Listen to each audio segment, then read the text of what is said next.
এপছু লগতে ইউপিপিএলৰ বিৰুদ্ধে হঠাৎ সৰব হৈ পৰিল বিটিসি প্ৰধান হাগ্ৰামা মহিলাৰী এপছুৰ সভাপতি দীপেন বড়োৰ লগতে ইউপিপিএলক কঠোৰ ভাষাৰে কটাক্ষ কৰিছে হাগ্ৰামা মহিলাৰী কিন্তু কিহৰ বাবে হঠাৎ মহিলাৰী সৰব হৈ পৰিল বা কিহৰ বাবে এইদৰে কটাক্ষ কৰিবলগীয়া হ'ল সবিশেষ জনাম ইহঁতৰ কথাটো হইছে কৰা নাই মানে কৰিছে কৰিছে মানে কৰা নাই ভাত খাইছে মানে খোৱা নাই দীপেন বড়োৱে ভাত খোৱা নাই বুলি ক'লে বুজিব লাগিব খাইছে বুলি আনহাতে ভাত খোৱা বুলি ক'লে ধৰি ল'ব লাগিব নাই খোৱা বুলি একেদৰে এপছুৱে কৰা বুলি ক'লে নাই কৰা বুলি ভাবিব লাগিব এপছুৰ মতে তেওঁলোকে নকৰাৰ অৰ্থ তেওঁলোকে কৰাটো যিসকলে আমাক দুখ ঠেলিব বিচাৰিছে আৰু দুখ ঠেলি পেলাই কাৰোবাৰ ওচৰত ৰাজনীতিক খেল খেলাৰ যি এটা পৰিকল্পনা কৰিছে যদি নিখিল বড়ো ছাত্ৰ সন্থা এই ঘটনাত যদি 1% যদি জড়িত যদি আমাক যোনে কৈছে যে তেওঁলোকৰ উচ্চতনিত হৈছে এনেকুৱা যদি এভিডেন্স যদি আছে 1% যদি এভিডেন্স আছে নিখিল বড়ো ছাত্ৰ সন্থা সভাপতি মই ৰিজাইন কৰি পেলাই মই জেলত যাব কাৰণে মই সাজু আছো বৰমত আজি পুনৰ এপছু আৰু ইউপিপিএলৰ ওপৰত আক্ৰমণাত্মক হাগ্ৰামা মহিলাৰী প্ৰসংগ বড়োলেণ্ড সচিবালয়ত হোৱা আক্ৰমণৰ ঘটনা আক্ৰমণত এপছু আৰু ইউপিপিএলৰ জড়িত থকাৰ অভিযোগ হাগ্ৰামা মহিলাৰী দীপেন বড়োৱে ভাত খোৱা নাই বুলি ক'লে বুজিব লাগিব খাইছে বুলি আনহাতে ভাত খোৱা বুলি ক'লে ধৰি ল'ব লাগিব নাই খোৱা বুলি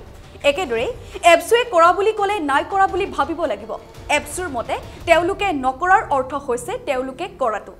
মানে আজিৰ তাৰিখত এপছু মানে ইউপিপিএল আৰু ইউপিপিএল মানে এপছু নিৰ্বাচনত পৰাস্ত হোৱা প্ৰমোদ বড়োৱে লৈছে এবাৰ জিৰণি আৰু এইদৰে প্ৰমোদ বড়োকো এৰা নাই হাগ্ৰামা মহিলাৰী ইউপিপিএলৰ সভাপতিৰ দায়িত্ব পালন কৰিছে এবাৰ দীপেন বড়োৱে বিটিচিত অশান্তিকৰ কামকাজত লিপ্ত হৈছে দীপেন বড়ো যদি মই জানো এই আপছৰ সভাপতি ইউপিপিএলৰ সভাপতি এডভাইজাৰ সব হয় বিভিন্ন বিস্ফোৰক মন্তব্য কৰাৰ লগতে হাগ্ৰামা মহিলাৰীয়ে পুনৰ উত্থাপন কৰে যে এপছুৰ সভাপতিগৰাকীয়ে কয় এটা আৰু কৰে এটা বিটিচিৰ মুৰব্বী হাগ্ৰামা মহিলাৰীৰ এইদৰে বিস্ফোৰক অভিযোগ ইউপিপিএলৰ সভাপতি না এপছুৰ সভাপতি কোন যদি প্ৰমাণ দিব মই জানো এই আপছৰ সভাপতি ইউপিপিএলৰ সভাপতি এডভাইজাৰ সব হয় মই কি কৈছে জানে আপছুৰ কোনবা নেতাই আপনি হুদকজন একবাৰ এই আজি ব্ৰেকফাষ্ট কৰিছে না নাই বা ভাত খাইছে না নাই এনেকুৱা হুদকচোন এই যদি খাইছে বুলি কৈছে সি খোৱা নাই কিন্তু এই খোৱা নাই বুলি যদি কৈছে সি খাইছে উল্টা পাল্টা একটা কথা মই বিশ্বাস নকৰো তাৰমানে ইহঁতে কৰা নাই বুলি কৈছে না এইটো তাৰমানে কৰিছে যদি আমি কৰিছে বুলি ক'লে হয় তেতিয়া ইহঁতে কৰা নিব পাৰিলে পদত্যাগ কৰিম বুলি কৈছে এইবিলাক প্ৰমাণ চমানৰ প্ৰয়োজন নাই মই কি কৈছে বুজি পাই যিহেতু ইহঁতে কৰা নাই বুলি কৈছে তাৰমানে কৰিছে মই কি কৈছে ইহঁতৰ কথাটো সেইটোৱে কৰা নাই মানে কৰিছে কৰিছে মানে কৰা নাই ভাত খাইছে মানে খোৱা নাই তদন্তৰ কাৰণে ভয় খাইছে নেকি চাগে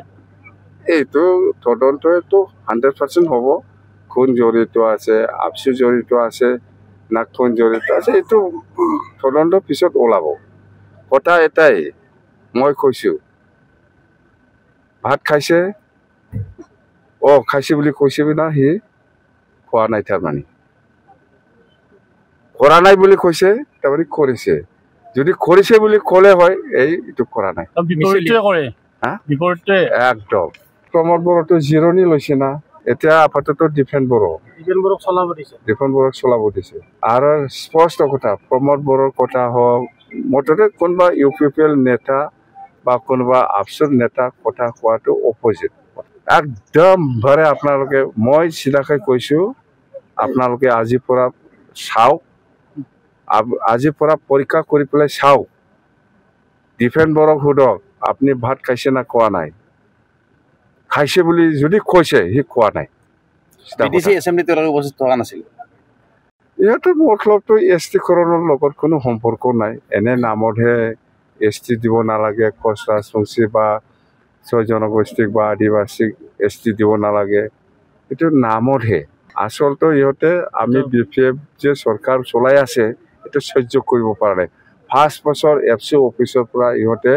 বিটিচি চৰকাৰখন চলাই আছিলে সেইটো নোহোৱা হৈছে সেইটো একদম মানে সহ্য কৰিব পৰা নাই এই বিপিএফ দলক মানে মাৰি খাটি হ'লে শেষ কৰিব লাগে সেইটোহে আৰু মোক বিচাৰি আছে বুলি হাগ্ৰামাটো ক'তো যোৱা নাই আছেতো